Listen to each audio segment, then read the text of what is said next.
வணக்கம்.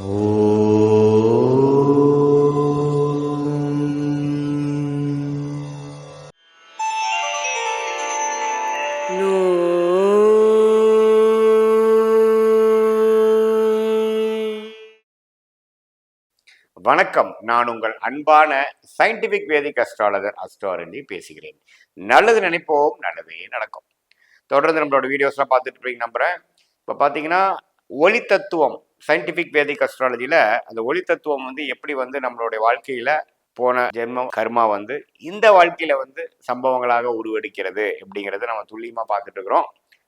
எந்தவித மூட நம்பிக்கைகளை போகாமல் பரிகாரத்துக்கு போகாமல் உள்ளது உள்ளவாறு பார்த்துட்டு இருக்கக்கூடிய முறையில் இந்த வீடியோவில் பார்த்தீங்கன்னா செப்டம்பர் 2024 கடகராசிக்காரர்களுக்கு எத்தகைய ஒரு மாதமாக இருக்கிறது, கோச்சார அமைப்புகள் எப்படி இருக்கிறது, ஆண்டு கிரகங்கள் எப்படி இருக்கிறது, மாதம் மாதம் மாறக்கூடிய கிரகங்கள் எப்படி இருக்கிறதுங்கிறத நம்ம பார்க்கறதுக்கு முன்னாடி நம்ம சேனலை ஃபர்ஸ்ட் டைம் வரவங்க மறக்காம சப்ஸ்கிரைப் பண்ணுங்க.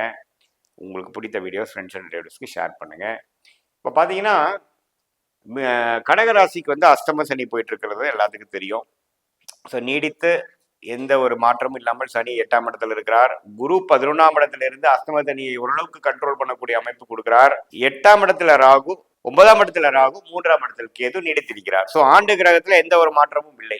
ராஜயோகாதிபதி என்று சொல்லப்படுகிற செவ்வாய் 12ஆம் இடத்திலேயே இருக்கிறார். 12ஆம் இடத்துல இருந்து 6ஆம் இடத்தை பார்க்கிறார். ஸோ கடகராசிக்காரர்களுக்கு அந்த அஷ்டம சனி நடக்கும் பொழுது 12ஆம் இடத்துக்கு செவ்வாய் 6ஆம் இடத்துக்கு பார்க்கும் பொழுது, அதே சமயத்துல கொஞ்சம் 3ஆம் இடம்ங்கிற இதையும் பார்க்கும் பொழுது கொஞ்சம் சில விஷயங்கள் நம்ம தேடுதலாவே இருக்குமே தவிர ஒன்றும் கைக்கு வந்த பாடு இல்லாமல் ஒரு மாதிரியான அமைப்பு தான் இருக்கு. ஏன்னா பார்த்தீங்கன்னா மிதுனத்துல இருக்கக்கூடிய செவ்வாய் கொஞ்சம் நல்ல பலன்கள் இல்லை. பட் இருந்தாலும் குரு 11ஆம் இடத்திலிருந்து 3ஆம் இடம் என்று சொல்லப்படுகிற முயற்சி ஸ்தானத்தை பார்த்து போராடி ஜெயிக்கக்கூடிய அமைப்புகள் நல்லாவே இந்த மே மாசத்திலிருந்து அஷ்டம சனியை சமாளிக்கிற அளவுக்கு ஒரு தைரியமும் வீரியமும் கடகராசிக்கு இருக்குது, வந்துருச்சுன்னு தான் சொல்லணும். அத்தகைய ஒரு அமைப்புல பாத்தீங்கன்னா புதன் அப்படிங்கிறவரு ராசியிலிருந்து ஒரு 4 நாள் செப்டம்பர் 4ஆம் தேதி சிம்மத்துக்கு 2ஆம் இடத்துக்கு வர்றது சிறப்பு. அதே சமயத்துல செப்டம்பர் 23ஆம் தேதி தான் அவர் 3ஆம் இடத்துக்கு போய் குரு பார்வை பெற்று கேதுவோட சேர்றார். அதே சமயத்துல சுக்கிரன் பாருங்க செப்டம்பர் 18ஆம் தேதி 4ஆம் இடத்துல நல்ல ஒரு இடத்துக்கு வர்றார். ஸோ இடம் சம்மந்தப்பட்ட, வீடு சம்மந்தப்பட்ட, வண்டி வாகனம் சம்மந்தப்பட்ட, தாயார் சம்மந்தப்பட்ட விஷயத்துல நல்ல ஒரு முன்னேற்றமும் நல்ல யோக பலன்களும் உண்டு. ஒரு வீடு வாங்கலாம்னு நினைச்சிட்டு இருக்கிறவங்க பாத்தீங்கன்னா பிரச்சனையோட பிரச்சனையா ஒரு வீடு வாங்குறது, ஒரு இடத்தை புதுப்பிக்கிறது, ஒரு வாகனத்தை புதுப்பிக்கிறது, கொஞ்சம் கம்ஃபர்ட் இன்க்ரீஸ் பண்ணிக்கிறது, அது மாதிரி விஷயங்களை கண்டிப்பாக உண்டு. தாயார் உடல்நிலையில கொஞ்சம் கோளாறு இருக்குன்னா கொஞ்சம் நிவர்த்தி ஆகக்கூடிய அமைப்பு இருக்கு. ஏன்னா 4ஆம் இடத்துலயே சுக்கிரன் ஆட்சி பலம் பெறுவது பார்த்தீங்கன்னா 4ஆம் இடத்துக்கு நல்ல பலனை கொடுக்கும். எப்பவுமே ஒரு சுபகிரகம் ஒரு ராசிக்குள்ள வருதுன்னா அது நல்ல ஒரு விஷயத்தை அந்த ராசிக்கு கொடுக்கக்கூடிய அமைப்பு இருக்கு.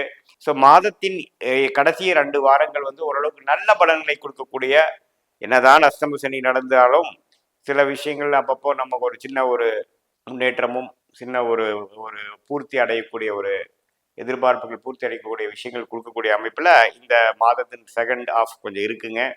அதே சமயத்துல சூரியன் 2ஆம் இடத்துல ஆட்சி பலம் இருக்கக்கூடிய சூரியன் 17ஆம் தேதி பார்த்தீங்கன்னா 3ஆம் இடத்துக்கு போகிறார். குரு பார்வை பெறுகிறார், தவறில்லை. ஸோ அதுவும் ஓரளவுக்கு நல்ல மாற்றத்தை கொடுக்கக்கூடியதான்.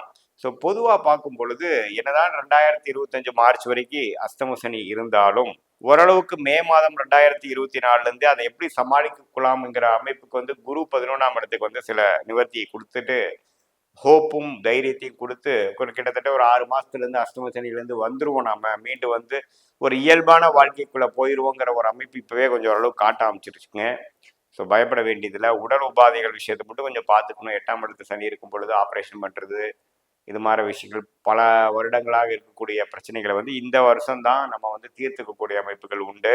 ஸோ மற்றபடி பார்த்தீங்கன்னா செவ்வாயோட அமைப்பு 12ஆம் இடத்துல இருக்கிறது அவ்வளோ ஒன்றும் பெரிய ப்ரோக்ரஸும் ஒரு அஷ்டம சனியை தாண்டி ஒரு பலனை பெற்று அதுலேருந்து மீண்டுவதற்கு கொஞ்சம் சிரமத்தை கொடுக்கக்கூடிய அமைப்புகள் நீடிச்சு தான் இருக்குது. கொஞ்சம் பொறுமையாக இருந்து தான் ஒரு 5-6 மாசத்துல நம்ம கொஞ்சம் மீண்டு ஓரளவுக்கு பழையமான ஒரு இயல்பான ஒரு சூழ்நிலைக்கு வரக்கூடிய அமைப்புகள் இருக்கு. பெற்றோர்கள் பார்த்தீங்கன்னா அவங்களோட குழந்தைகள் விஷயத்துல பார்த்தீங்கன்னா ஒரு மாதிரியான ஒரு என்ன ஆகும் ஏது ஆகும் அப்படின்னு நினைக்கிற விஷயங்கள் கொஞ்சம் நீடித்திருக்கக்கூடிய அமைப்புகள் இருக்கு. நான் 5ஆம் வீட்டு அதிபதியா 12 இருக்கிறார். இருந்தாலும் குரு 5ஆம் வீட்டை பார்ப்பதனால் ஓரளவுக்கு இந்த விஷயங்கள்லாம் கொஞ்சம் ரெடி ஆகக்கூடிய, ஓரளவுக்கு சமாளிக்கக்கூடிய விஷயங்கள் கண்டிப்பாக கூடிய சீக்கிரத்திலே வரக்கூடிய அமைப்புகள் இருக்கு.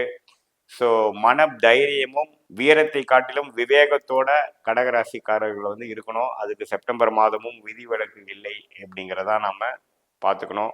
அதே சமயத்தில் ஒரு இள வயதினர், காலேஜ் ஸ்டூடெண்ட்டு, புதுசாக வேலைக்கு போகிறவங்களாம் கொஞ்சம் ரொம்ப கேர்ஃபுல்லாக இருக்கணும். அவங்க அவங்க அவங்க தகவல் தொடர்பு கொடுக்குற விஷயத்தில் ஒரு கம்யூனிகேஷன் கொடுக்கலாம் கொஞ்சம் கரெக்டாக பண்ணணும்.